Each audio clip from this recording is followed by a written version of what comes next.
90వ కీర్తన 16వ వచనాన్ని చదువుకుందాం. నీ సేవకులకు నీ కార్యము కనుపరచుము, వారి కుమారులకు నీ ప్రభావము చూపింపుము. దేవుడి ఈ వాక్యము ద్వారా మనతో మాట్లాడునుగాక. అందరూ అన్నారా అండి? బిడ్డలారా, నా వైపు చూస్తూ ఈ మాటలు వినండి. దేవుని వాక్యం ఏమంటుందంటే, నీ సేవకుల కుమారులకు నీ ప్రభావమును కనపరచుము అనే వాక్యపు ధ్యానానికి వచ్చాం మనం. మన మూలాంశము మీ ప్రార్థనలకు అభ్యంతరము కలగకూడదు అనేది. దానిలో ఉప అంశము మోషే ప్రార్థనలు. ఈ మోషే ప్రార్థనలో గత 2 ఆదివారాలు 2 ప్రత్యేకమైన ధ్యానాలు చేశాం. ఈ దినాన మరొక మాటను ధ్యానం చేస్తున్నాం. ఆ మాట ఏంటంటే, సేవకుడు ఎలాంటి వాడై ఉండాలి, ఎలాంటి హృదయం కలిగి ఉండాలి, ఒక మంచి తండ్రి లాంటి మనసున్న సేవకుడు కావాలి అనే విషయాలు గత ఆదివారం ధ్యానం చేసిన మనం. మరి అలాంటి సేవకులకి ఎలాంటి కుమారులు కావాలి? మేము ఆత్మీయ పిల్లలవండి, మా ఆత్మీయ తండ్రి అని చెప్పుకోవటంలో ఒక అనుబంధం, ఆప్యాయత, సంతోషం మాత్రమే ఉంటే చాలా? నీవెలాంటి కుమారుడివి? దేవుడు తన ప్రభావమును కనపరచగోరుతున్నాడు కుమారులలో. ఈ కడవరి ఉద్యమంలో పాలు పొందవలసిన కుమారులలో, ఓడ నిర్మాణమునకు ఉపయోగపడే కుమారులలో, దేవుని రాజ్య విస్తరణకు పనికొచ్చే కుమారులలో, కడవరి ఉజ్జీవపు పాత్రలలో ఒకటిగా ఉండగలిగిన కుమారులలో నీ ఉండాలని నువ్వు ఆశపడుతున్నావా?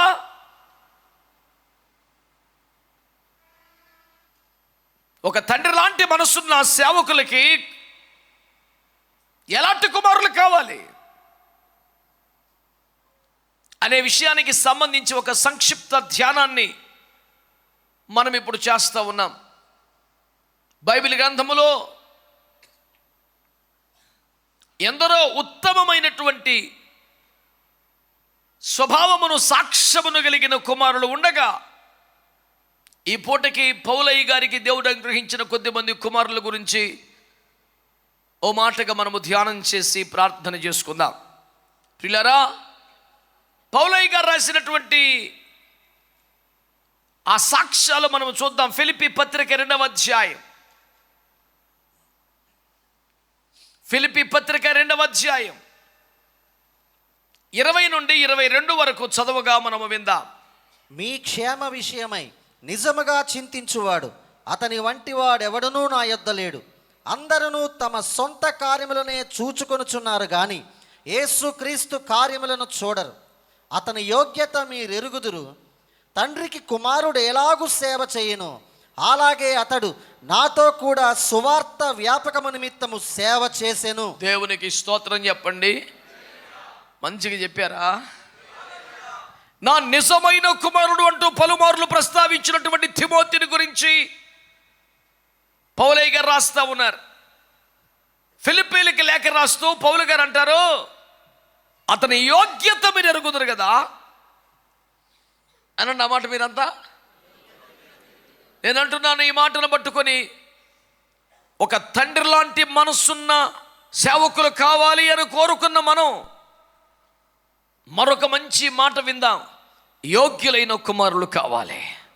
ఆ మాట చెప్పండి గట్టిగా. మీరు ఆత్మీయ కుమారులేనా, ఆత్మీయ బిడ్డలేనా అని అడిగితే అవునని చేతులు ఎత్తగలం, ఆమెనని చెప్పగలం. మా ఆత్మీయ తండ్రితో, మా ఆత్మీయ తల్లితో మాకు అలాంటి ఆరోగ్యకరమైనటువంటి ఆధ్యాత్మిక సంబంధం ఉన్నదని సాక్ష్యం చెప్పగలం. ఫలాని వారి ఆత్మీయ పిల్లలమని చెప్పుకొని మేమేమి ఇబ్బంది పట్టడం, సిగ్గుపట్టడం లేదని సాక్ష్యం ఇవ్వగలం. కన్నా ప్రశ్న, మరి మీరు యోగ్యులైన పిల్లలేనా?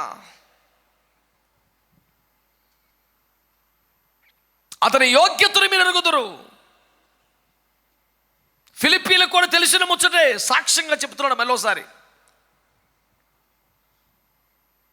పౌలు అంతగా మురిసిపోయి మురిసిపోతున్న, ప్రశంసిస్తున్న, మెచ్చుకుంటున్నటువంటి ఆ యోగ్యతా లక్షణములు ఏమిటి తిమోతిలో ఉన్నాయి?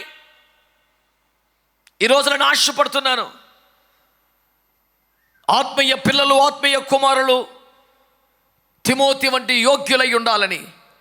అలాంటి యోగ్యులకు దేవుడు తన కడవరి కాలములో తన ప్రభావాన్ని చూపించడానికి ఇష్టపడుతున్నాడు.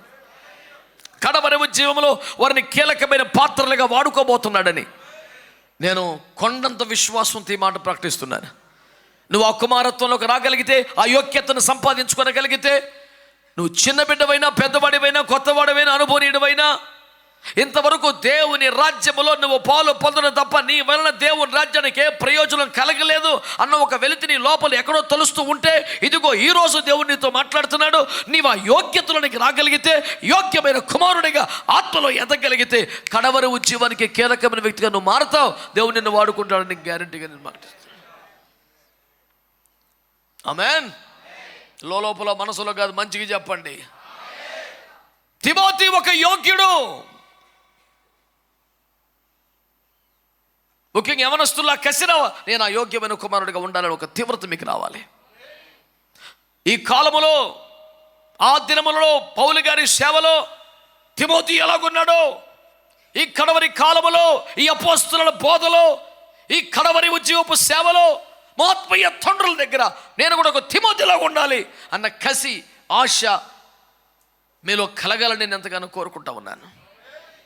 ఏదో వినడం, ఏకీపించడం, మధ్యలో ఆమె చెప్పడంతో సరిపెట్టుకోవద్దు. ఆత్మలో తీవ్రత, నిద్రపట్టనివని ఆ రోషం మీ గుండెల్లోకి చేయాలి. నేను ఈ తరములో నేను ఒక తిమోతిగా నిలబడాలి. అతని గురించి పౌలు మాట్లాడుతూ మంచోడు, చిన్నోడు, గొప్ప కాదు, అతడు యోగ్యుడు, నా నిజమైన కుమారుడు, అతను యోగ్యుడని మాట్లాడుతున్నాడు. ఏమిటి తిమోతికున్న యోగ్యత? తిమోతికున్న యోగ్యత ఏంటి? నెంబర్ 1, మీ విషయమై విచారించుటలో అతని వంటి వాడు లేడు అన్నాడు. ఫిలిప్పీ సంఘం పట్ల పౌలయ్య గారికి ఎలాంటి భారం, ఎలాంటి దుఃఖం, ఎలాంటి వేదన, కన్నీరు ఉంటుందో ఇతనికి ఇప్పుడు అలా ఉంటుందంట. మీ విషయమై నేను విచారిస్తున్నాను, బాధపడుతున్నాను, ప్రార్థన చేస్తున్నాను, కన్నీరు కారుస్తున్నాను, భారం కలిగి ఉన్నాను అని చెప్పడం ఎంత తేటగా ఉంటుందో, తిమోతి కూడా అలా ఉంటాడే. అసలు అతని వంటి వాడు ఇంకొక లేడని చెప్తున్నాడు.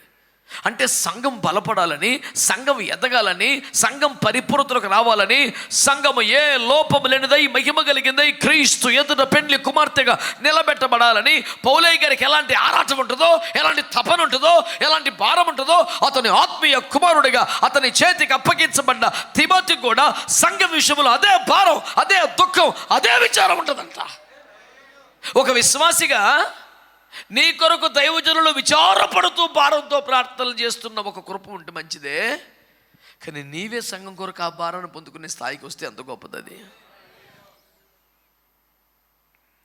అంటే పిల్లల్ని పెంచడానికి తల్లిదండ్రులకు ఉన్న భారమే బాధ్యతే, ఇంట్లో పెద్ద కొడుకు కూడా తీసుకుంటే తల్లిదండ్రులకి ఎంత రిలీఫ్ అది. నేను కూడా మీ బిడ్డనే కదా, నా పట్ల కూడా మీదే బాధ్యత వహించాలి, మీరే పెంచాలి, మీ బాధ్యత అది అని ఎదురు వాదించే పిల్లలు బోల్డ్ మంది ఉంటారు. తల్లిదండ్రులుగా మీ బాధ్యత అది. మీరు మీ బాధ్యత నుంచి పారిపోవడానికి వీల్లేదు. మా అవసరాలు తీర్చాలి, మా ఆశలు తీర్చాలి, మమ్మల్ని బాగా చూసుకోవాలి, మీరు అడిగింది మీరు ఇవ్వాలి అంటూ దెబ్బలాడే తరం ఒకటి ఉంది. అలాంటి వారి మధ్యలోంచి అమ్మా నాన్నకి ఏ భారం ఉంటుందో, బాధ్యత ఉంటుందో, ఆరాటం ఉంటుందో, ఆసక్తి ఉంటుందో, అదే భారాన్ని, బాధ్యతని ఒక తండ్రి స్థాయి మనసుతో ఒక కొడుకు భుజాన్ని వేసుకుంటే తల్లిదండ్రులకి ఎంత మంచిగా అనిపిస్తుంది. మాకు వాక్యం వచ్చు, మేము ప్రార్థనలు చేయగలం, మా చేతికి అప్పగిస్తే సంఘానికి నడిపించగలం, వేదికల మీద అనర్గళంగా అద్భుతంగా వాడబడగలిగిన ఆధ్యాత్మిక స్థాయికి మెల్లిగా మేము ఎదిగాం అనుకుంటున్న వారందరూ గుర్తుపట్టాలి. నీకు సంఘమును గురించిన ఒక చింత, ఒక భారం ఉండాలి. సంఘం పరిశుద్ధపరచబడాలని. ఆమేనండి, ఆమేనండి. సంఘము పరిశుద్ధాత్మతో నింపబడాలని, సంఘం ఆత్మపూర్ణమైనదిగా ఉండాలని, సంఘం ఆత్మ వరములతో వాడబడాలని, సంఘము పెండ్లి కుమార్తె అలంకరణలోకి ఎదగాలని, నిమిషములో రెప్పపాటున మార్పు నొంది మహిమ వేగం ఎక్కే ఆ సిద్ధపాటుతో సంఘం ఎప్పుడు ఉండాలని దైవజనులకు ఉండాల్సినంత ఆ విచారం, ఆ భారం సంఘంలో బిడ్డలకు ఉండాలట. తిమోతి యొక్క యోగ్యత మీకు తెలుసు కదా. మీ విషయమై విచారించట్లో అతని వంటి వాడికి ఒక లేడని చెప్తున్నాడు. ఎంతసేపు తమ బాధలు తమ కష్టాలు చెప్పి ప్రార్థన చేయించుకొని వెళ్ళిపోవటం.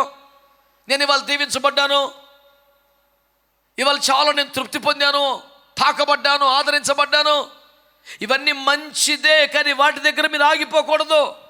మీరే సంఘమును గురించి ఆలోచించేవారుగా, దాని గురించి విచారించేవారుగా, సంఘాన్ని ఎట్లా చేద్దాం, సంఘానికి ఏమైనా ఉపయోగపడదామా, కొంచెం బలహీనలను బలపడదామా, చల్లారిపోతున్న వారిని సమకూరుస్తామా, కొంతమందిని దర్శించి ప్రోత్సహిద్దామా, నూతన ఆత్మలు నడిపిద్దామా, సంఘము పరిపూర్ణతకు ఎదుగునట్లుగా, సంఘము శాఖోపశాఖలుగా విస్తరించినట్లుగా, సంఘము వివిధమైన బాధ్యత కార్యక్రమాలు చేపట్టినట్లుగా నేనేమైనా చేయగలనేమో, ఈ తరములో నేను ఒక తిమోతిగా పౌలుకు అండగా ఉన్నట్టు మా ఆత్మీయ తండ్రికి ఉండాలేమో అనే తాపత్రయం కలిగిన బిడ్డలు లేపబడాలి. వచ్చి వెళ్ళిపోయే ఒక జనాభా లెక్కలు ఉండిపోయే మనిషిగా నువ్వు మిగలొద్దు. అందుకాదు రక్షించుకున్న దేవుడు, అందుకాదు ఈ ఉపదేశం, అందుకాదు ఈ అభిషేకం, అందుకాదు ఈ శ్రేష్టమైన సత్వము గల తోటలో నాటబడింది వచ్చి వెళ్ళిపోవటానికి కాదు. ఎలాంటి కుమారులు కావాలి? తిమోతి వంటి యోగ్యులు కావాలి. అది నువ్వే అవ్వాలి. ఎందుకు అవ్వకూడదు? ఎందుకు అవ్వకూడదు? నువ్వు తిమోతి ఎక్కడి నుంచో ఊడిపడ్డవాడు కాదుగా. ఆరంభంలో అతను కూడా ఒక మామూలు సంఘానికి చెందినవాడేగా. ఆ తర్వాత పౌలయ్య గారి చేతికి అపోస్తుల బోధకు అప్పగించబడ్డాడుగా. ఆ తర్వాత అతని స్థాయి తన ఆత్మీయ తండ్రికి సమానమైన హృదయ స్థాయి అయిపోయింది. ఎదగాలి. వేదిక మీద నిలబడ్డానికో మైకులో మాట్లాడడానికో పరిణితి చెందిన వాక్చాతుర్యం వస్తే సరిపోదండి. సంఘమును గురించి దుఃఖపడగలిగిన, విచారపడగలిగిన ఒక భారం భరితమైన హృదయం వచ్చేసేయాలి. దేవునికి స్తోత్రం చెప్పండి గట్టిగా. సేవకుల హృదయం ఎట్లా ఉండాలో చెబుతూ అహరోను గురించి మాట్లాడుతూ నువ్వు ఎఫోదును ధరించుకోవాలి. యాజక వస్త్రం ఎఫోదును ధరించుకోవాలి. ఎఫోదును ధరించుకున్నప్పుడు న్యాయ విధాన పథకం ధరించాలి. న్యాయ విధాన పథకంలో ఇటువైపు 6 అటువైపు 6 12 పథకాలు ఉంటాయి. ఒక్కొక్క రాయి ఒక్కొక్క గోత్రానికి సూచనగా ఉంది అంటూ దేవుడు మాట్లాడతాడు. నువ్వు యెహోవా సన్నిధిలోనికి వెళ్ళు ప్రతిసారి 12 గోత్రముల వారిని నీ రొమ్మున భరించవలెను అంటాడు. ఎంత పెద్ద మాట అది. ఒక యాజకుడు దేవుని స్థలంలో నిలబడిన ప్రతిసారి, ధూపవేదిక దగ్గరికి వెళితే, ప్రార్థనా స్థలానికి వెళితే, దేవుని మందసము ఎదురు నిలబడితే, చేతులెత్తితే, మొర్ర పెడితే, ఆవలి పక్కన ఉన్న కరుణా పీఠ మీద కూర్చున్న దేవుని కృప కోసం, కార్యాల కోసం వేడుకునేటప్పుడట 12 గోత్రాల వాళ్ళని గుండెల మీద మోస్తూ వెళ్ళాలంట. ఒక దైవజనుడు హృదయం అట్లా ఉండాలంటే, ఇప్పుడు పౌలు గారు అంటాడు, తిమోతి ఉన్నాడు చూడు, అబ్బాయి కూడా అంటాడే. సంఘములో ప్రజల పట్ల, వారి ఆత్మీయ ఎదుగుదల పట్ల, పోరాటంలో వారికి విజయం రావాలని, వారు బలహీనులు అయిపోకూడదని, వారు పాపంలో పడిపోకూడదని, వారు చల్లారిపోకూడదని, క్రీస్తు యొక్క సరళత నుండి వెనక్కి వెళ్ళిపోకూడదని, అబద్ధ బోధనలో పడిపోకూడదని, శరీరానికి లొంగిపోయి భ్రష్టులైపోకూడదని ఒక దైవజనుడిగా ఆత్మీయ తండ్రికి ఎంత భారం ఉంటుందో అలాంటి హృదయమే తిమోతికి ఉందంట. మీ విషయమై విచారించుటలో అతని వంటి వాడు లేడు. అతని యోగ్యతని మీరు ఎరుగుదురు కదా.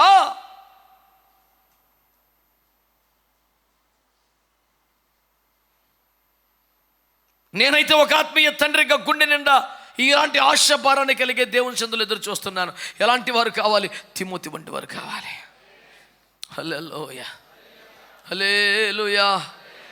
మంచి స్పాన్సర్ ఉంటే చాలు, నెలకు 50,000 ఇచ్చేవాడు ఉంటే చాలు, ఏదైనా ప్రోగ్రాం పెడితే అడ్డం పడేవాడు ఉంటే చాలు, మనకు ఏదైనా తిప్పలు వస్తే మన తరపున రాజకీయ నాయకులతో వెళ్ళి మాటలాడి కార్యమును చక్కబెట్టగలని స్థాయి ఉన్నవాడు ఒకడు ఉంటే చాలు. ఇలా కోరుకోవటం రివాజ్ అయిపోయింది. అలాంటి వాళ్ళు ఉంటే చాలు అనిపించే తృప్తి మామూలు అయిపోయింది. కానీ పౌలయ్య గారి భారాన్ని బట్టి ఈ పూట మనం జ్ఞాపకం చేసుకుంటున్నాము. మనకి తిమోతి వంటి వారు కావాలి. సంఘము గురించి విచారించే వాళ్ళు కావాలి. వెనకబడిపోతున్న వారి పట్ల దుఃఖం ఉన్న వాళ్ళు కావాలి. చల్లారిపోతున్న వారి పట్ల భారం ఉన్న వాళ్ళు కావాలి. ప్రార్థనలో నానాటికి తగ్గిపోతున్న వారి పట్ల ఒక వేదన ఉన్న వాళ్ళు కావాలి. దేవుని సంఘానికి వస్తూ, ప్రార్థనలకు వస్తూ, ఉపదేశాన్ని వింటూ కూడా ఏమండి బలహీనమైన ఆశలలో, లోక సంబంధమైన పాపాలలో, భ్రష్టత్వములో పడిపోతున్న వారి పట్ల ఒక దిగులు, దుఃఖము కలిగి మొర్రపెట్టేవారు కావాలి. దేవునికి స్తోత్రం చెప్పండి గట్టిగా.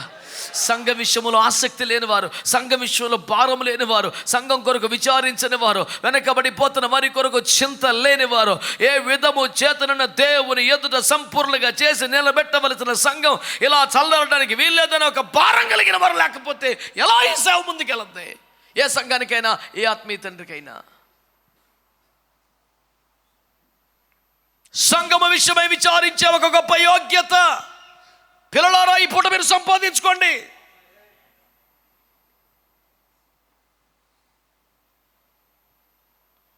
నేను ఇంకా చిన్న బిడ్డగా ఉండిపోకూడదు నాయన, వచ్చి వెళ్ళిపోయే బిడ్డగా ఉండిపోకూడదు నాయన. సంఘము కొరకు ఒక విచారము, దుఃఖము, భారం కలిగిన బిడ్డగా మారిపోవాలని. ఒకవేళ ఇంతవరకు అలాంటి తీర్మానము, సమర్పణ లేకపోతే ఇప్పుడనే మీరు సంఘాల్లో అలాంటి తీర్మానం చేసుకోండి. ఇంకెంతో సమయం లేదు, పరిస్థితులన్నీ మారిపోతున్నాయి. కరువులు, యుద్ధాలు, వరదలు, భూకంపాలు సృష్టి ఆరంభం నుంచి ఎప్పుడూ ఉన్నాయి. కానీ మొన్న చెప్పాను, మళ్ళీ చెప్తున్నాను, యూఫ్రటీసు నది ఎండిపోవటం అనేది చరిత్రలో ఇంతకుముందు జరగలేదు. ఎర్ర పెయ్య దొరకటం అనేది ఇదివరకు జరగలేదు. మూడో మందిరానికి సమయం దగ్గర పడిన వాస్తవాలు ఇదివరకు ఎప్పుడు జరగలేదు. గోగు మాగోగు యుద్ధానికి రష్యా సన్నాహాలు చేయటం, ఇజ్రాయేల్ చుట్టూ 5 ట్యాంకులు మోహరింపజేయటం ఇదివరకు జరిగిన వాస్తవాలు కాదు. కరువులు, యుద్ధాలు, భూకంపాలు వంటి వార్తలు భూమి మీద ఎప్పుడు ఉన్నాయి. అవి అస్పష్టమైన సూచనలే. కానీ విస్పష్టమైన సూచన దేవుని చేతి గడియారముగా వ్యాఖ్యానకర్తలు భావించే ఇజ్రాయేలు దేశాన్ని మీరు చూస్తే 2వ రాకడ మునుపటి కంటే ఖచ్చితంగా చాలా సమీపం అయినట్టుగా మనకు తేటగా పరిస్థితులు బట్టి అర్థమవుతుంది. ఇంకెక్కువ అవకాశాలు లేవు. రేపు చనిపోదము కనుక తిరుగుదము, త్రాగుదము అనుకునే పిల్లకాయ బ్యాచ్లో చేరతావా?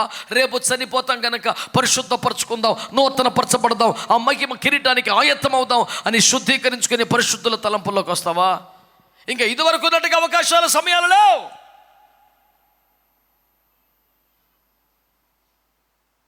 సంఘము కొరకు ఒక విచారము, దుఃఖము, భారము కలిగినటువంటి కుమారులు కావాలి.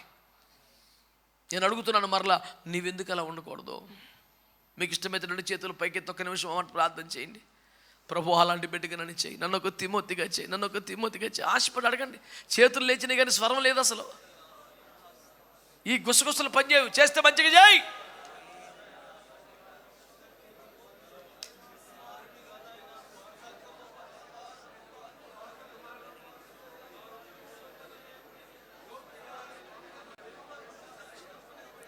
హల్లెలూయా, హల్లెలూయా, హల్లెలూయా. ఇంతేనా, ఇంతేనా, ఇంతేనా, ఇంతేనా, ఇంతేనా? దేవుని ఆత్మ నీలో పారమధికము చేయునుగాక. దేవుని ఆత్మ నీలో నుంచి నీ పక్షముగా విజ్ఞాపన చేయునుగాక. యుక్తముగా మొర్ర పెట్టగలిగిన కృప ఈ ఒక్క నిమిషము నీకు అనుగ్రహించునుగాక. నేను సంఘమును విచారణ కలిగి, సంఘము కొరకు భారము కలిగి, సంఘ క్షేమమును కోరుకుని ఒక తిమోతి లాంటి యోగ్యత నాకు కావాలయ్యో.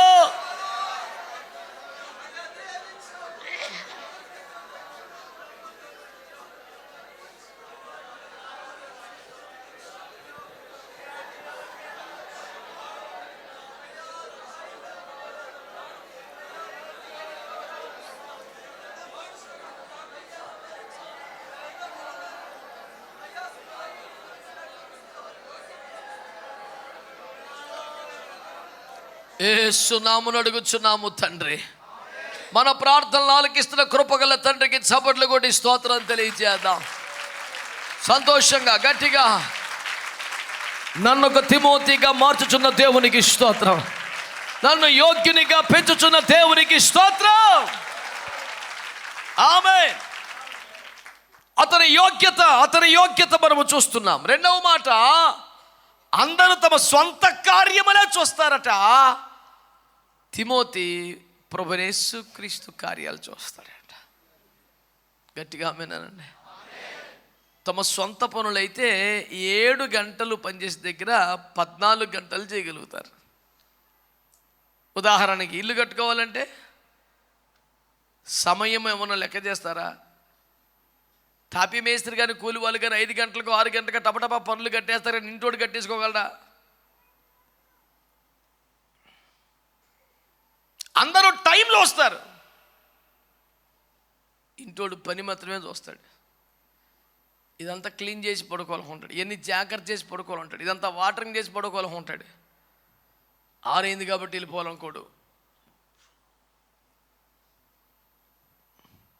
పనోడికి సొంతోడికి ఎంత తేడా ఉంటుంది నాయన? దేవుని రాజ్య నిర్మాణం అలాంటిది కాదా? భక్తులు కూడుకొని సమాజంలో మహిమగల దేవుని ఆలయముగా వారు కట్టబడునట్లుగా నిర్మిస్తున్న మందిరం అలాంటిది కాదా?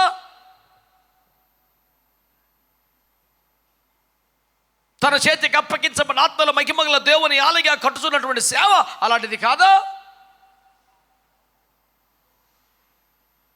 బలమైన దేవుని రాజ్య స్థాపన కోసం, దాని విస్తరణ కోసం, ఆత్మల రక్షణ కోసం, విశ్వాసాల ఉద్యమం కోసం, సేవకుల యొక్క బలమైన అభిషేకము కోసం చేపడుతున్న కార్యక్రమాలు అలాంటివి కాదా? ఏదైనా నీ స్వంత పని చేసినట్లుగా దేవుని పని చేయగలవా?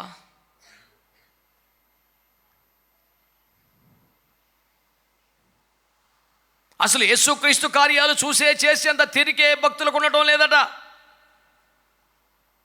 ఎంతసేపు వాళ్ళకి సొంత పనులే, కుటుంబ జీవితమే సరిపోతుంది, ఆర్థిక జీవితమే సరిపోతుంది, ఎంతసేపుకి తెమలట్లే పని.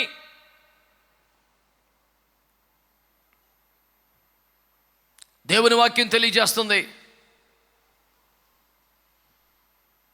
అందరూ తమ స్వంత కార్యాలనే చూస్తున్నారు కానీ యేసుక్రీస్తు కార్యాలు ఎవరు చూడరు.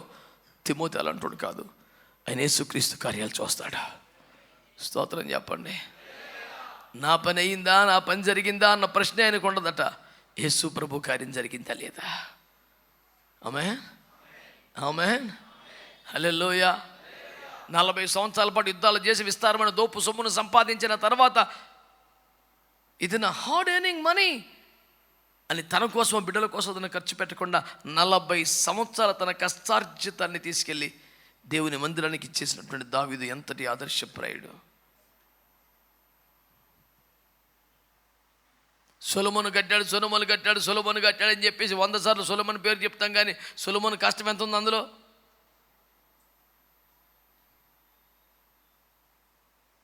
డెబ్బై శాతం దావీదు సమకూర్చింది అయితే మిగతా 30% ఇతని జ్ఞానముకు ఆశ్చర్యపోయి వచ్చిన రాజులందరూ తెచ్చిన కానుకలు.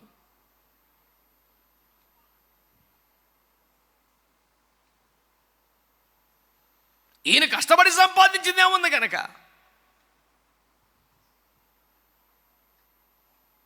ఎలాగైనా సొలొమోనును తక్కువ చేయాలనే ఉద్దేశంతో నేను మాట్లాడటం లేదు, దావీదు కష్టాన్ని జ్ఞాపకం చేస్తున్నాను అంతే.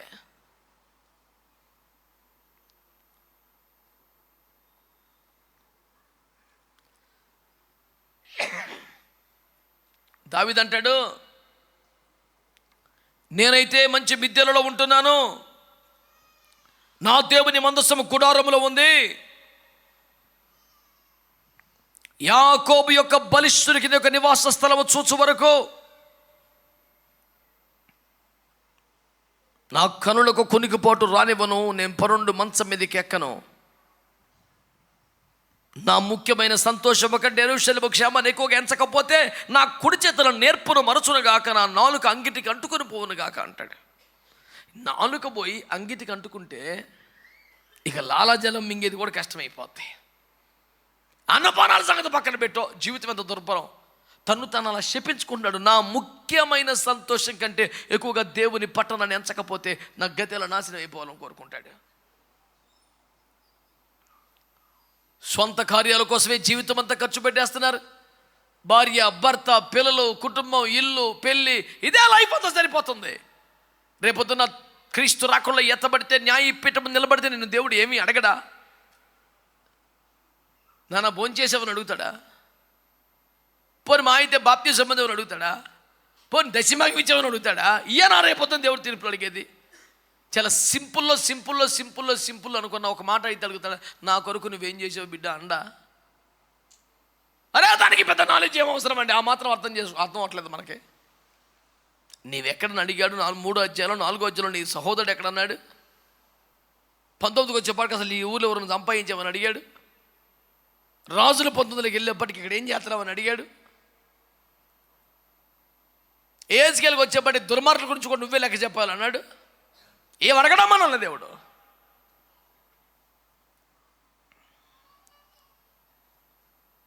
నాన్నగారి సంఘంలో నేను బుట్టాయిగూడెం కొత్తగా వెళ్ళిన సేవకి వెళ్ళిన కాలంలో ఏలూరు సిఆర్రెడ్డి కాలేజీలో, సెయింట్ ఆన్స్ కాలేజీలో చదువుకున్న ఒక పాప 10th క్లాస్లో సంఘానికి వచ్చింది. ఇంటర్మీడియట్ ఇక్కడ బలపడింది, రక్షణ పొందింది, డిగ్రీకి ఏలూరు వెళ్ళింది.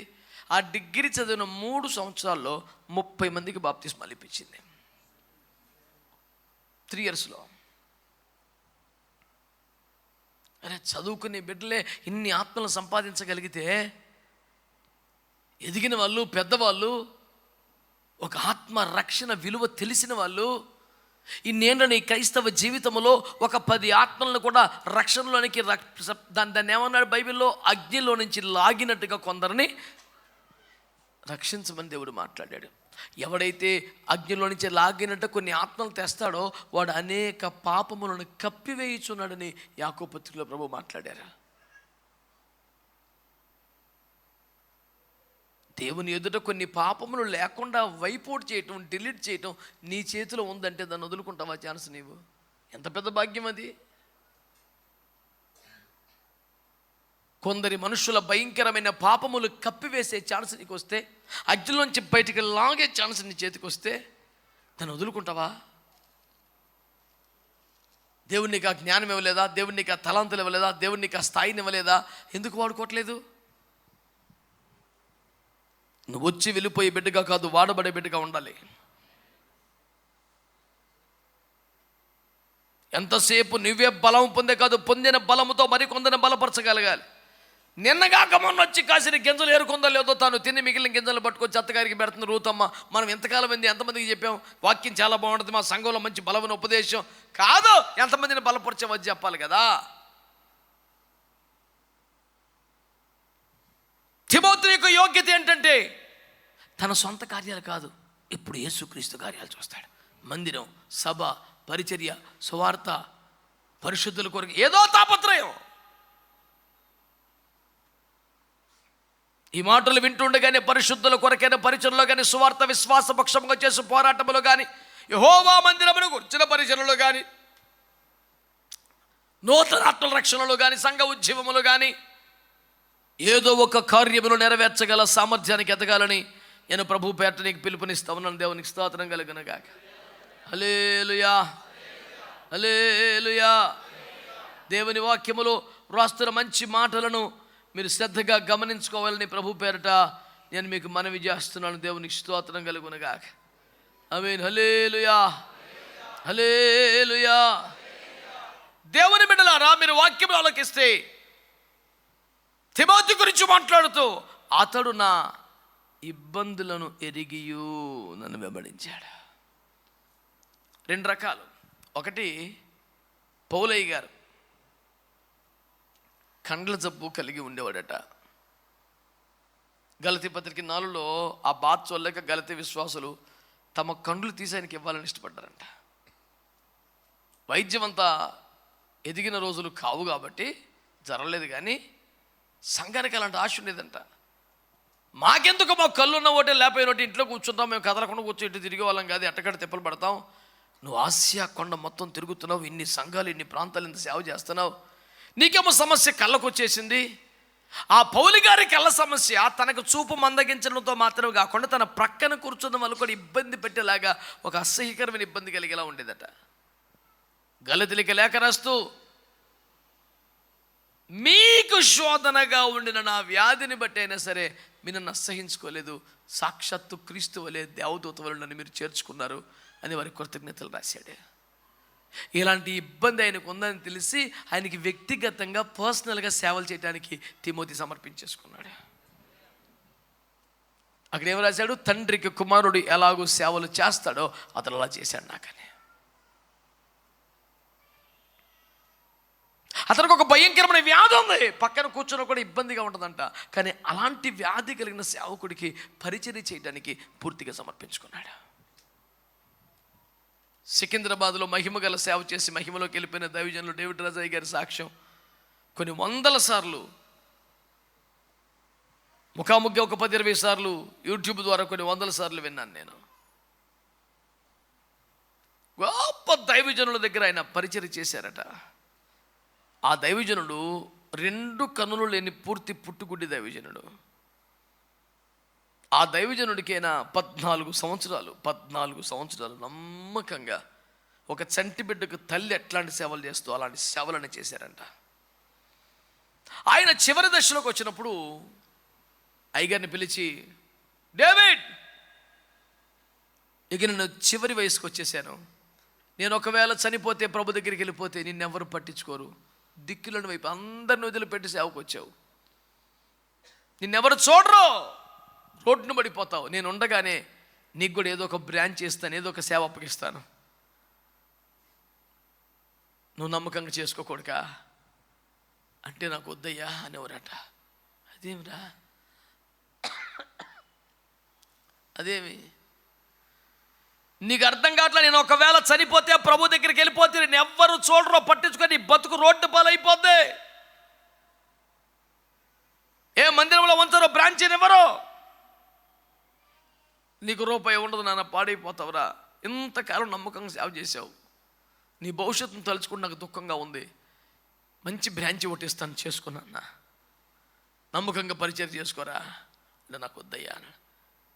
నీకు పిచ్చా చేదస్తావా, ఎందుకు వద్దన్నావు నువ్వు అని దగ్గర పిలిచి కోప్పడితే కడవడు దుఃఖంతో అన్నాడంట, అయ్యా మీరు 2 కళ్ళు లేవు, వయసు అవుతుంది, మీకు ఒక చంటి బిడ్డలాగా సేవలు చేయాలి, నా భవిష్యత్తును ఆశించి ఒక చర్చను చూసుకొని వెళ్ళిపోతే మీకు ఎవరు చేస్తారు?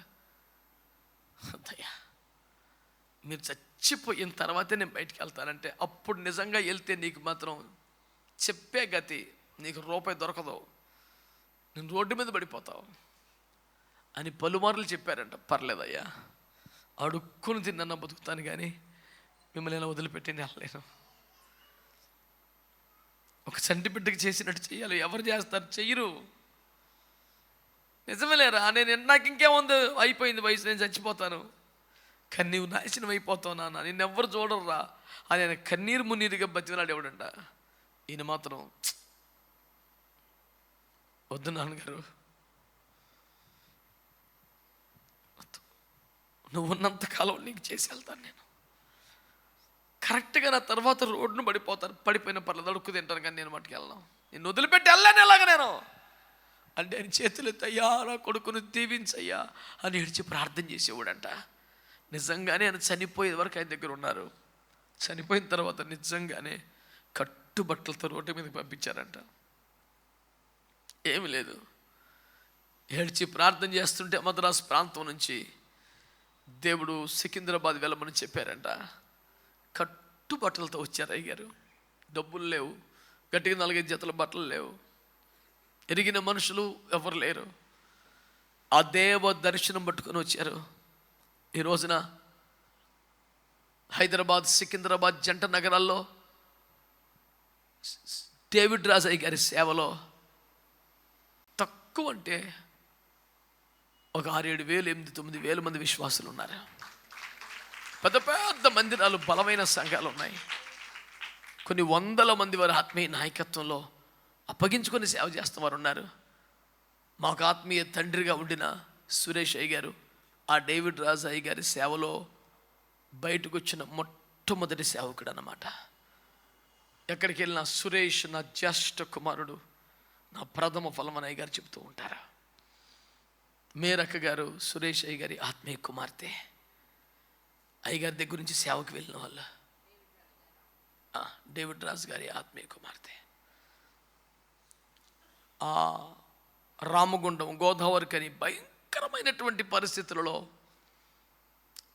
అక్కడ అయ్యగారుకున్న 1-2 విశ్వాసాల కుటుంబాలను బట్టి వారు ప్రతి నెల రాలేకపోతున్నారని వాళ్ళని బలపరచడానికి మేరక్క గారిని అమ్మా నువ్వు ఆ ప్రాంతానికి సేవకి వెళ్ళిపోరా, వాళ్ళ కోసం ప్రార్థనలు చెయ్యంటే ఒంటరి ఆడపిల్ల దైవజనుని మాటను బట్టి ఎలీషా వెళ్ళినట్టుగా ఆ ప్రాంతానికి వెళ్ళి ఒక చిన్న రూమ్ తీసుకొని గట్టిగా నిలబడితే నెత్తికి తరిగే తారొట్టలు, వేసవకాలం టెంపరేచర్కి తారు కరిగి చుక్కలు చుక్కలు పడేదట. అంత భయంకర ఎండలో ఒక 6 మాసాలు పగలు రాత్రి తేడా లేకుండా అలాగ ప్రార్థనలు, ఈ ప్రాంతాన్ని రక్షించండి, ఈ ప్రాంతాన్ని రక్షించండి అన్నతి కాలంలోనే మోకాళ్ళ మీదే ఉండి కనీసం 100 మంది ఆత్మలు రక్షించింది.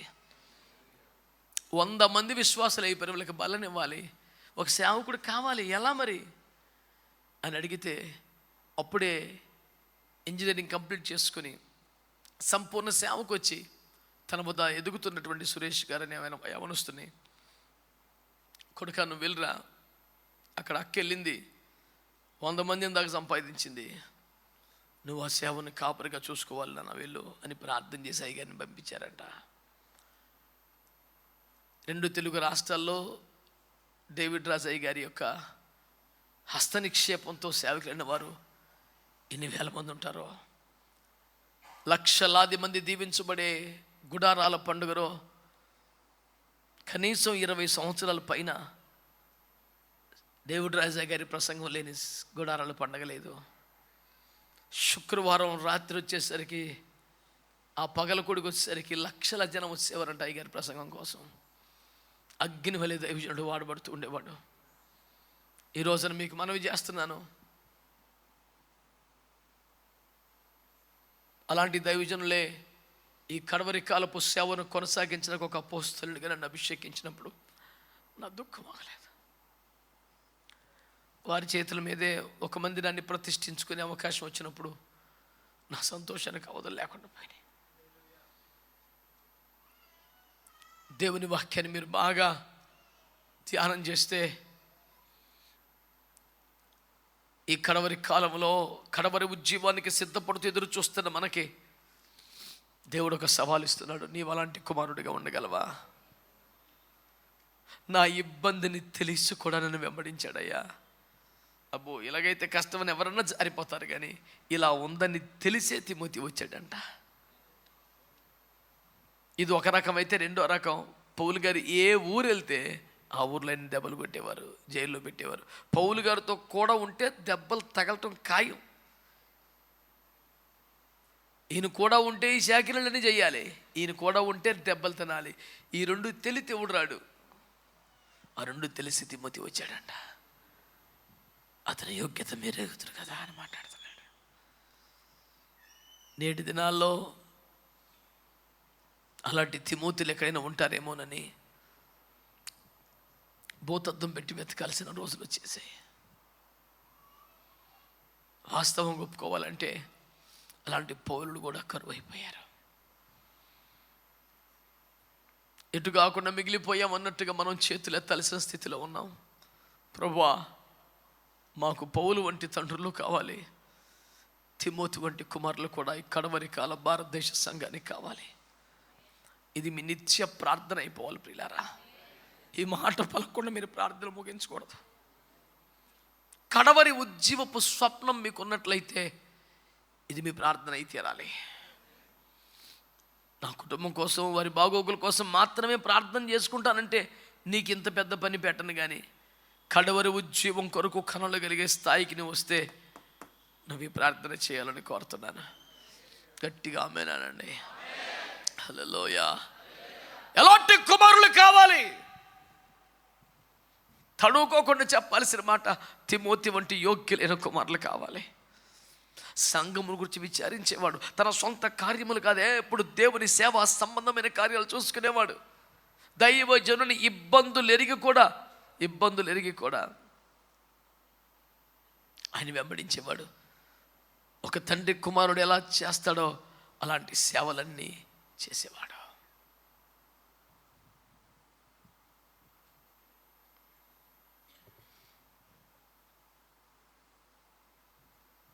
మరొక వ్యక్తిని గురించి కూడా మీకు జ్ఞాపకం చేస్తాను. పౌలు గారు అంటాడు, 25వ వచనం అదే అధ్యాయంలో చూడండి, 25.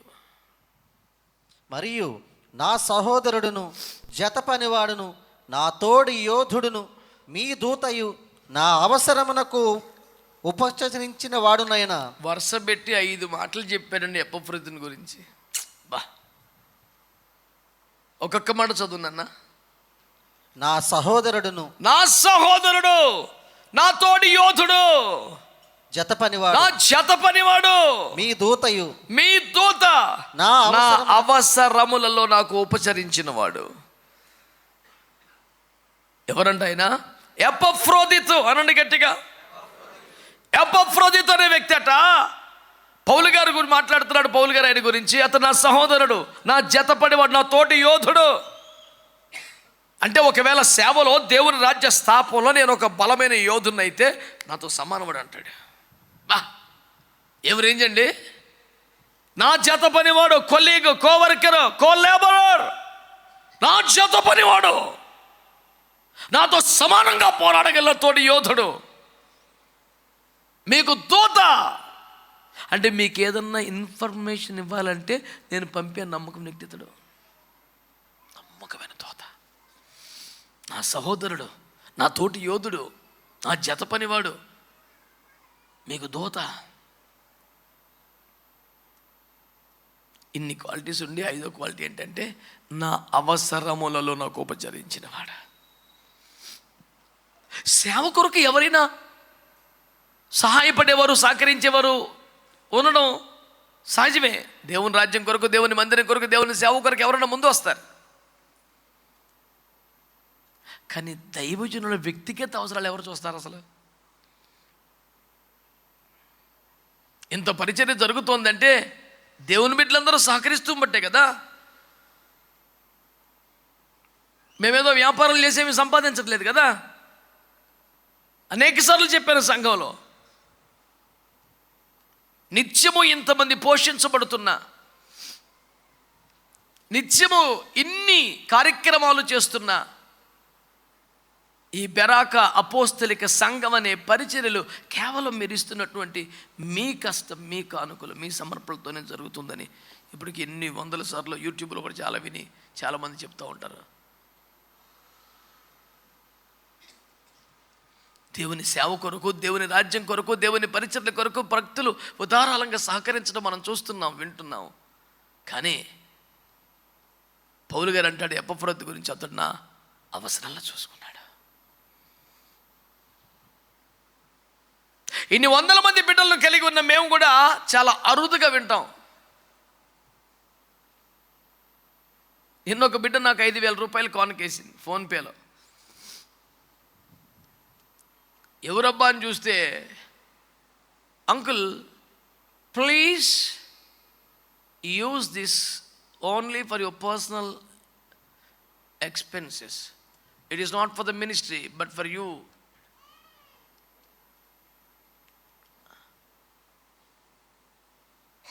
వందలో ఒకటో, 200లో ఒకటో అలాంటి మెసేజ్లు వస్తాయి. నాకు ఆశ్చర్యం.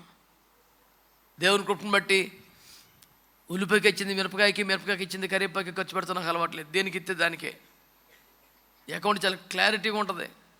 సరేలే, ఇంకా అది టైం ఉంది కదా, ఈలోపు ఇందులో ఖర్చు పెట్టి అప్పుడు వచ్చా మళ్ళీ పూర్తి చేద్దాం అంటే కుదరదే నాకు. అంటే ఎంత తిక్కగా ఉంటుందంటే, 1,00,000 రూపాయలు ఇప్పుడు సిమెంట్ కొంటాకో, ఎర్రని కొంటాకో ఎవరన్నా ఇచ్చారనుకో, అది పట్టుకుని షాప్కి వెళ్తున్నాం అనుకో, ఈలోపు విపరీతమైన దాహమైంది అనుకో, కారులో వాటర్ బాటిల్ లేదనుకో, ఓ వాటర్ బాటిల్ కొనచ్చుగా, ప్యానం పైన కొన్నాం. రోడ్డు పక్కన ట్యాపులో నీళ్ళన్నీ తాగేస్తాను. కానీ నా దగ్గర డబ్బులు లేని పరిస్థితి వస్తే, నా డబ్బులు అంటూ నాకుంటే కనుక కొనుక్కుంటాను. ఒకవేళ లేని పరిస్థితి వస్తే సరేలే, ఇంటికెళ్ళి 20 కలుపుతారు, తీర్థం ఎందుకు కలుపుతాం ఎందుకు, ఆ పనే ఉండదు అసలు. ఇప్పుడు ఇంతలా చర్చి కట్టామంటే ప్రతి రూపాయి రాకపోక ప్రతి వారం చర్చి గ్రూపులో పెట్టి పరేసాం. రూపాయి రాకేంటి పోకేంటి, గొడవ గోత్రం క్లారిటీగా ఉండాలి. అంతా మర్మం, అల్లేళ్ళు అదేముండదు. దేనికి దట్టిగా ఉండాలా. మరి ఇలాంటి నిబద్ధత కలిగి సేవ చేస్తున్నటువంటి సేవకులకి వ్యక్తిగత అవసరాలు ఉండవా? వ్యక్తిగత సమస్యలు ఉండవా?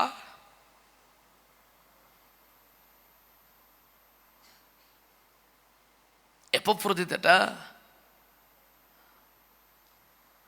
అతను నా అవసరాలు నాకు ఉపయోగపడ్డాడు. దేవునికి స్తోత్రం కలుగును గాక. హల్లెలూయా. తిమోతి వంటి యోగ్యమైన కుమారులు కావాలి. ఎపఫ్రొదితు వంటి యోధులు కావాలి. గట్టిగా ఆమెను అనొచ్చుగా. నాతోటి యోధుడో, సహోదరుడో, జత పనివాడో, మీకు దూతలంటోడో ఎపఫ్రొదితు వంటి యోధులు. చెప్పండి, తిమోతి వంటి సౌండ్ సరిపాలా. ఎపఫ్రొదితు వంటి యోధులు కావాలి. ఆమేన్. యోధులు కావాలని ప్రార్థన చేస్తారా? నేను అలాంటి యోధుని అవ్వాలని ప్రార్థన చేస్తారా? మీ తెలివితేటలు వాడుకోండి. ఇక దేవునికి స్తోత్రం. మారేడుమిల్లిలో మహిమగల సేవ చేసిన దైవజనులు ప్రేమసాగర్ గారి పేరు మీరు విన్నారా? చాలా గొప్ప దైవజనుడు.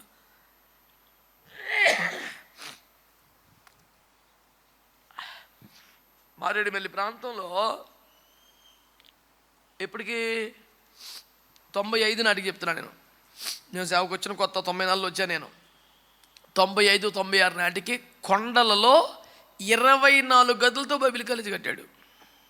Talking about 95. ఇప్పుడంటే మారేడుమిల్లికి మంచి మంచి టూరిస్ట్ స్పాట్ అని రకరకాల ప్యాకేజీలన్నీ గొడవ గోత్రాలు, జనం తగిలిపోతున్నారు. అప్పుడు అసలు ఏక్ నెంబర్గా పోలీస్ ఆఫీస్ వెళ్ళమంటేనే భయపడేవాడు. ఆ అయ్యగారిని తీవ్రవాదులు 2 సార్లు ఇట్లా 2 రాళ్ళ మీద కాళ్ళు పెట్టి కరెక్ట్గా మధ్యలోకి తుపాకీ వెనక్కి తిప్పి కొట్టి ఇటు ఇరిసి కాళ్ళు హింసించారు. అట్లా ఈ కాళ్ళు విరిచేసి అట్లాగా ఆ కొండలో లోయలోకి తోసేశారు. ఆ గిరిజనులు ఆ ప్రాంతానికి వేటకెళ్తున్న వారు ఒక రోజు తర్వాత చూసి ఇక్కడ ఎవరిదో మూలిగిన పడుతుందని చూసి మనిషి ఇంకా బతికే ఉన్నాడని ఎత్తుకొచ్చి వాళ్ళ ఆకుపాసర్లు పోసి వాళ్ళు వైద్యాలు చేసి ఎన్నో నెలలకి లేచాడు ఆ దైవజనుడు. పూర్తిగా మోకాల మధ్యలోనికి చీలమంటల మధ్యలోనికి 2 సార్లు ఎరకొడిచారు.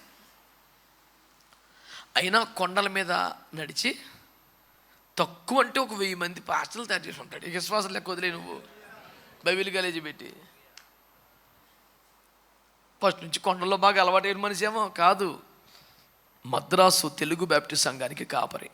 ఆ రోజుల్లోనే వేవేల జనం, లక్షలాది రూపాయల ఆదాయం ఆయన చేతికి వచ్చే సేవ.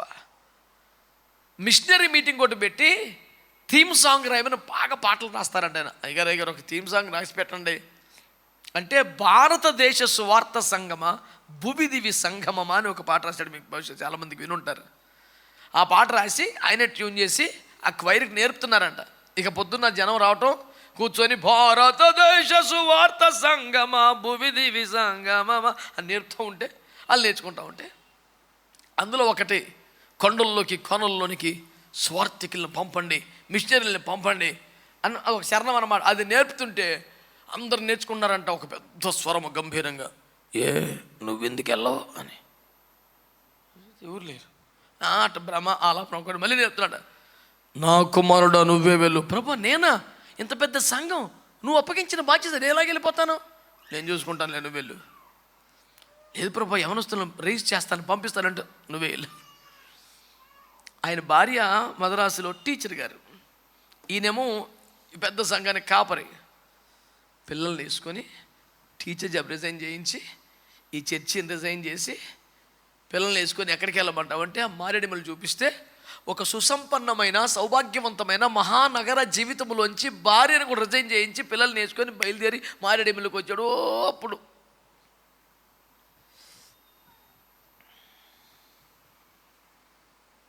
సంఘమంతా ఏడుపులు. లేదమ్మా దేవుడు చెప్పాడు నేను వెళ్ళాలి. వచ్చి ఇక్కడ సేవ చేశారు, చాలా దెబ్బలు తిన్నారు, చాలా వేల మంది ప్రజల రక్షణలోకి నడిపించారు. ఇప్పటికీ అక్కడెక్కడికి సేవకులు ఎక్కడ తగులుతూ ఉంటే నాన్న ఎక్కడంటే ప్రేమసాగర్ దగ్గర, అయ్యగారి దగ్గర, మేము తరిపిదయ్యామని. ఊరి బాబు ఎక్కడెక్కడ తగులుతుంటారు జనం. మంచి సేవ చేసే వాళ్ళందరూ. అయ్యగారి దగ్గర మేము కొంచెం బలపడ్డామండి. మొన్న ఇలాగే ఒకసారి మన చర్చిలోనే ప్రేమసాగర్ గురించి మాట్లాడుతుంటే యూట్యూబ్లోకి ఆయన విన్నాడండి. మన భద్రాంచలం పోతే నన్ను పట్టుకున్నాడు. మా అయ్యగారి గురించి ఎంత మంచి మాటలు చెప్పని అడుగుతున్నాడు. ఎందుకంటే పరిశుద్ధుల సాక్ష్యాన్ని పంచుకోవడం నాకు చాలా ఇష్టం. ఎప్పుడు కూడా నేను సహజంగా చేసే పని అది. ఆయన నేను కలిసి ఒక చోట పరిచయం చేసే అవకాశం వచ్చింది ఆ దినాల్లో. నేను అప్పుడే కొత్తగా సేవకు వచ్చిన పోలవరంలో యూత్ రిట్రీట్ పెట్టారు. నేను ఒక పిల్ల ప్రసంగికున్నప్పుడు ఆయన మెయిన్ స్పీకరు. ఆ పై పేరు అయింది, రెండో పేరు నాది అన్నమాట. ఎవరోలే అనుకున్నాడు, ఇళ్ళకి తెలిసింది ఆయన ఎంత పెద్ద దైవజనుడు. అమ్మో, ఆయన పక్కన కూర్చోలేక నేను అమ్మ ఇంత పెద్ద దైవజనుడు నేను కూర్చొని పోయి ఓ పక్కన కూర్చొని కాంగో పక్కన వెళ్ళి చేరేసి ఇప్పుడు ఈ ప్యాడ్స్లు ఎన్ని ఏడో చచ్చినాయి. కాంగో ఉందంటే కోటలో ఎక్లేసిన కోట కింద లెక్క అది. దేవుని బిడ్డలారా, మీ జ్ఞాపకం చేస్తారని ఈ మాటలు శ్రద్ధగా వినండి. ఆ దైవజనుడు అన్నీ వదులుకొని కొండల్లోకి వెళ్ళిపోయి భయంకరమైన మలేరియా దోమలు గుట్టి చచ్చిపోతున్న ప్రాంతంలో సేవకి వెళ్ళాడని ఈ మద్రాసు కొన్ని వేల మంది సంఘం ఉందే, భార్యాభర్త ఇద్దరు టీచర్స్గా ఉన్నటువంటి ఒక 16 కుటుంబాలు సమర్పించుకున్నాయట.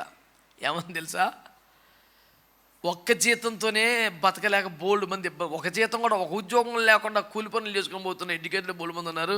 మనకి 2 జీతాలు ఎంతకాలం బాగానే బతికాం కదా, ఇది మొదలుకొని మనం ఉద్యోగం చేసినంతకాలం ఒక జీతం మందే, ఒక జీతం అయ్యగారికి ఇచ్చేద్దామని 16 మంది తీర్మానం చేసుకుని బ్యాంకుల్లోకి వెళ్ళి అతని అకౌంట్లో పడేలాగా రాసేశారంట మొత్తం. కొన్ని నెలలు ఇక్కడ అవస్థపడ్డారు. ఆ కొన్ని నెలల తర్వాత ప్రతి నెల 16 టీచర్ జీతాలు పడి ఆయన అకౌంట్లో. 16 టీచర్ జీతాలు అంటే వాళ్ళు 30 రోజులు నమ్మకంగా డ్యూటీకి వెళ్తే జీతం ఎవరి దగ్గరికి వచ్చేది? ఒక్కరోజు సెలవు పెట్టుకొని నమ్మకంగా డ్యూటీకి వెళ్తే ఇక్కడ పడాలి జీతం వచ్చి. అలా కనీసం 12 ఏళ్ళు, 10 ఏళ్ళు, 14 ఏళ్ళు సర్వీస్ ఉన్న టీచర్స్ చేశారు. ఇక్కడ విస్తారమైన మందిరాలు కట్టాడు, సంఘాలు కట్టాడు, ఒక పెద్ద బైబిల్ కాలేజ్ కట్టాడు, వేవేల మందిని సేవకులుగా తయారు చేశాడు. Each and every month he used to draw 16 salaries. నేనేమంటున్నాను, ఎపఫ్రోదితులు ఈ దినాలు కూడా ఉన్నారు. స్తోత్రం చెప్పండి గట్టిగా, హల్లెలూయా. దేవుని సేవ కొరకు ఎపఫ్రోదితు యోధులు లేపబడాలి. దేవుని బిడ్డలారా, దేవునికి గట్టిగా స్తోత్రం చెల్లిద్దాం. హల్లెలూయా. మరి సమయం అయిపోతుంది, కానీ మరొక మాట నేను మీ దృష్టికి తెచ్చి ముగిస్తాను ఈ పూట. పౌలయ్య గారు ఇంకొక 2 కొడుకుల పేర్లు చెప్పారు, అవి కూడా చెప్పేసి ఈ పూటకి సెలవు చూద్దాం. నెక్స్ట్ మాట చూసుకుందాం. ఫిలెమోనుకి పౌలు గారు రాసిన పత్రిక, అధ్యాయం అడబాకండి నన్ను. ఫిలెమోను పత్రిక 11వ వాక్యం చదవండి. అతడు మునుపు నీకు నిష్ప్రయోజనమైన వాడే గాని ఇప్పుడు నీకును నాకును ప్రయోజనకరమైన వాడాయను. ఎవరి బాబు, ఏక్ నెంబర్గా చోర్తావో నెంబర్ 1 దొంగ అంటండి. అమ్మో, మామూలు దొంగడు కాదు, భయంకరమైనటువంటి వ్యవహారం. ఈ కరడుగట్టినటువంటి ఈ నోటోరియస్ క్రిమినల్ని ఒక జైల్లో పెట్టారంట. పౌలు గారు సువార్త చెప్తుంటే చిత్తకొట్టి తీసుకెళ్ళి అదే జైలు వేసారు. ఈ పౌలు గారు ఉద్యోగం ఏముంది, ఆయన మార్చేశాడు. దేవునికి స్తోత్రం. ఈడేమో కరడుగట్టిన దొంగ, ఈయనేమో ఏ క్లాస్ అయినా అపోస్తలుడు. చిత్తకొట్టి తీసుకెళ్ళి ఆ జైల్లో పడి తలుపులు వేసేస్తే కొన్ని రోజులు అయిపోయి మారు మనిషి పొంది భక్తుడైపోయాడు. ఈడు కన్నం వేసినటువంటి దుర్మార్గుడు వేసిన కొంపల్లో ఆ ఊర్లో పాస్కరని ఫిలోమోను కొంపలో కూడా వేసాడంట. ఒనేసిమన గారు, అమ్మాడు దుర్మార్గుడు దొంగ నా కొంప కన్నం వేసాడు, చాలా ఎత్తుపోయాడు అని చెప్పేసి ఆ పాస్టర్ గారు అగ్గైపోతున్నాడంట. అప్పుడు పౌలు గారు లెటర్ రాస్తూ, కొడుకా, మునుపు వాడు ప్రమాదకారి కానీ ఇప్పుడు నాకు నీకు కూడా ప్రయోజనకారి అయిపోయాడు రా అన్నాడు. స్తోత్రం చెప్పండి. అట్టాగే నటిస్తారు జైలు నుంచి బయటకు వస్తాక నమ్మకయ్యో డేంజరస్ ఫెలో, నీ గురించి ఆడు గురించి నీకు తెలీదు, మేము పడ్డాం వాడితో, నువ్వు వాడిని గప్పుకుని చేరదీసావు, అయ్యగారు వచ్చాడు ఇంట్లో దోసేసాడు, చాలా డేంజరస్ ఫెలో అని రిప్లై కొట్టాడు. ఎవరికి? పౌలయ్య గారికి. పౌలు అంటాడు, సరే అయితే అతని నష్టమును నా లెక్కలో చేర్చుము, నేను కట్టుకుంటాను అన్నాడు. దెబ్బకి దుఃఖం వచ్చేసింది.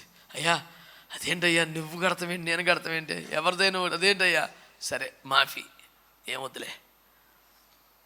దొంగ దొరికితే వాడి దగ్గర 7 అంతలు వసూలు చేయవల్ల కదనా సామెతల అధ్యాయం పట్టు కూర్చున్నాడు ఫిలోమోను అక్కడ. ఆడు దొరికితే 7 రెట్లకి ఎక్కించాలండి. ఇప్పుడు పౌలు గారు ఏమన్నాడు, నా లెక్కలు వేసాను, నేను తీసుకుంటాను, ఎంతకన్నా వేసాడు నేను తీసుకుంటాడు. అన్నాడు. ఎందుకు ఆడిదంతా మీద వేసుకుంటున్నావు, ఎందుకు అంత మీద వేసుకుంటున్నావు, ఎందుకు పోనీ మారితే మారేయాలే, అంత వేసేసుకోవాలని. ఒరే నాకు నీకు ప్రయోజనకారిరా, ఉపయోగపడతాడు రాడు, సరైన రాడు, నువ్వు చాలా టూ మచ్గా చేస్తున్నావు అన్నట్టుగా ఫీల్ అవుతున్నాడు. 12 వాక్యం చదువు ఇప్పుడు. నా ప్రాణము వంటి వాడైన అతనిని నీ యొద్దకు తిరిగి పంపి ఉన్నాను. ఏంటంట ఆడెవడంట? అతడు నాకును నీకును ప్రయోజనకరమైన వాడు. ఇప్పుడు ఇంకా రేంజ్ పెరిగిపోయింది. నా ప్రాణము వంటి వాడైనా అంటే నా ప్రాణాన్ని నీ చేతిలో పెడుతున్నాను రాని అని పెట్టాడు చేతిలో.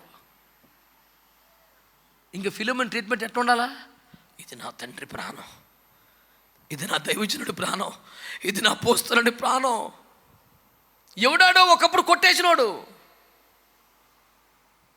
దేవుడు మార్చుకున్నాడు, నూతన సృష్టిగా చేశాడు, రూపాంతరపరిచాడు, కొత్త హృదయం ఇచ్చేశాడు. అది పాత లేదగా. ఒనేసిము ఎలాంటి కుమారుడయ్యాడట?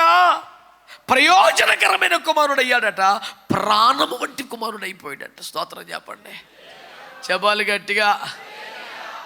తిమోతి ఎట్లాంటి వాడు? యోగ్యుడు. ఎపఫ్రోదితు ఎట్లాంటి వాడు? యోధుడు. ఒనేసిము ఎట్లాంటి వాడు? ప్రయోజనకారి, ప్రాణము వంటి వాడైపోయాడు. ప్రాణము వంటి వాడు. అబ్బా, ఉంటారా? దైవజనుడికి ప్రాణము వంటి వారికి ఎదిగిన బిడ్డలు కనబడతారా? మరొక మాట జ్ఞాపకం, అదే అధ్యాయంలో 21వ వచనం అయితే చూడండి. 21. నేను చెప్పిన దానికంటే నీవు ఎక్కువగా చేతువని ఎరిగి నా మాట విందువని నమ్మి నీకు వ్రాయిచున్నాను. స్తోత్రం అనండి. ఒనేసిము గురించి రాసి అటు చేయనానా, అటు చేయనానా, అటు బాకీ వదిలేసేయి, క్షమించేసేయి, నేను చూసుకుంటా, ఇన్ని రాసి లాస్ట్లో అంటాడు, ఇన్ని విషయాలు నీకు ధైర్యంగా ఎందుకు చెప్తున్నానంటే నేను చెప్పిన దానికంటే నువ్వు ఎక్కువ చేస్తావని నీ మీద నాకు నమ్మకం రా. బా, ఏమి కుమారులు ఉన్నారు సార్ పౌలయ్య గారికి. నిజంగా దేవునికి స్తోత్రం కలుగును గాక. రూపాయి చెప్తే 10 రూపాయలు చేస్తాడన్నమాట మనిషి. నేను చెప్పిన దానికంటే నువ్వు ఎక్కువ చేస్తావనే నమ్మకం నీ మీద నాకుంది నాన్న. గుండె మీద చేయబడి చెప్పండి, మీ ఆత్మీయ తండ్రి మిమ్మల్ని అంతగా నమ్మగలరా? అంత నమ్మకస్తుడు వారివా, అంత నమ్మకస్తురాలివా? ఇది ఎక్కడి నుంచి ఊడిపడే క్వాలిటీ కాదు. మనం ప్రార్థన చేసుకుని ఆ విధంగా మారవచ్చు. దేవుని ఆత్మ చేతులకు అప్పగించుకుంటే అట్లాంటి యోగ్యతలకు మనం రావచ్చు. ఆమేన్. నలుగురిని మీ ముందు పెడుతున్నాను, ఈ పూటకు ముగిస్తున్నాను. ఈ తరములో కడవరి ఉజ్జీవపు ఘడియలో ఎలాంటి కుమారులు కావాలి? చెప్పండి గట్టిగా. తిమోతి వంటి యోగ్యులు కావాలి, ఎపఫ్రోదితు వంటి యోధులు కావాలి, ఒనేసిములాగా ప్రాణము వంటి వారు కావాలి, ఫిలెమోను వలె అడిగిన దాన్ని చెప్పిన దానికంటే ఎక్కువ చేయగలిగిన కుమారులు కావాలి. ఆమేన్, ఆమేన్. ఇలాంటి కుమారులుంటే దేవుడి కడవరి కాలములో తన ప్రభావమును కనపరచడానికి సిద్ధంగా ఉన్నాడా? మోషే ప్రార్థన మన పట్ల నెరవేరినట్లుగా, మన తరములో నెరవేరినట్లుగా, మన ప్రాంతములో నెరవేరున్నట్లుగా తిమోతిలు, ఎపఫ్రోదితులు, ఒనేసిములు, ఫిలెమోనులు ఈ తరములో అవసరమై ఉన్నారని మనం చేస్తున్నాను. నీవు ఏ పాత్రకి నలుగురిలో ఎక్కడ సెట్ అవుతావో చూసుకో, దాన్ని ఫిక్స్ అవ్వు. దేవుని ఆత్మని సిద్ధపరుస్తారు. అలాంటి ఈ తరములో బహుశా నువ్వు తిమోతివేమో, నువ్వు ఎపఫ్రోదితేమో, ఒకవేళ నువ్వు ఒనేసిమేమో, నువ్వు ఫిలెమోనేమో, ఏదో ఒక స్థలంలో నువ్వు ఫిక్స్ అవుతావు, నువ్వు సెట్ అవుతావు. నిలబడు, దేవుడు ఆశీర్వదిస్తాడు. దేవుడు నిన్ను దీవించునుగాక. ప్రార్థన చేద్దాం.